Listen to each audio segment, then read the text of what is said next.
tar vi en halv liter grädde, en vaniljstång, skär den i mitten, frön och stången skär i centimeterbitar in i grädden.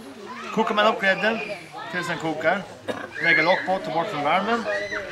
Sen tar man 3 äggulor, ett ägg, vispar upp det med 100 gram socker tills det blir vit.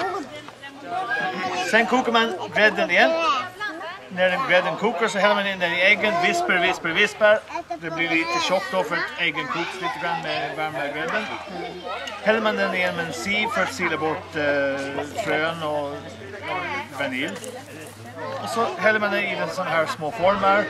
In i ugnen, 140 grader i vattenbad, 45 minuter. Sätter man i kylen i kanske 1-2 timmar.